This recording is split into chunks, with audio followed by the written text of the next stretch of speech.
നമ്മുടെ നാട്ടിൽ പുതിയ അത്ഭുതം വന്നിരിക്കുന്നു. എന്ത്? മാധവൻ കഥയിറക്കിയാണ്. ഈ മഴയിൽ അവന്റെ വീട് പുതുപുത്തനായിരുന്നു. എപ്പാ? നേരം വെളുത്ത് ഇത്രയല്ലേ ആയുള്ളൂ? ഇതിനകത്താണ് നമ്മുടെ അരവിന്ദനെ ജീവനോടെ അടക്കിയിരിക്കുന്നത്.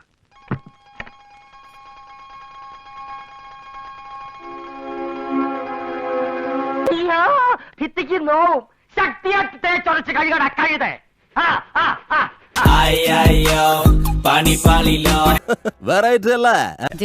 എന്റെ കൈ കൊണ്ടൊന്നും തന്നാണ്ടല്ലോ.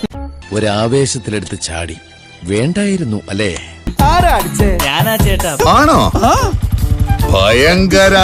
എന്നാലും അതല്ലല്ലോ, എവിടെയോ വെച്ച കണ്ട പരിചയമുണ്ട്.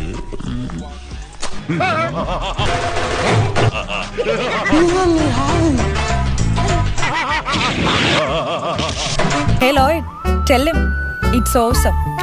തന്റെ ഇന്റീരിയറിനോട് ചേരുന്നത്. നിന്നോട് ഞാൻ എത്ര പ്രാവശ്യം പറഞ്ഞു, ഇവന്മാരുടെ ഈ മസിൽ ഒന്നും ഒറിജിനൽ അല്ല, വെറും ക്യാമറ ട്രിക്കാ. ഇത് നോക്കി നീ എത്ര കസരത്ത് കാണിച്ചാലും നിന്റെ മസിൽ ഉരുണ്ട് കിട്ടാൻ പോകുന്നില്ല. ഉരുണ്ട് കിട്ടില്ല, ഞാൻ കാണിച്ചു തരാം. കാണിച്ചു തരാന്ന് പറയാൻ തുടങ്ങിയിട്ട് കാലം കുറച്ചായല്ലോ, ഇതുവരെ ഒന്നും കാഴ്ച കണ്ടില്ല. നനവിന്മേൽ പച്ചപ്പിൻ പാൽ മൂടിടും.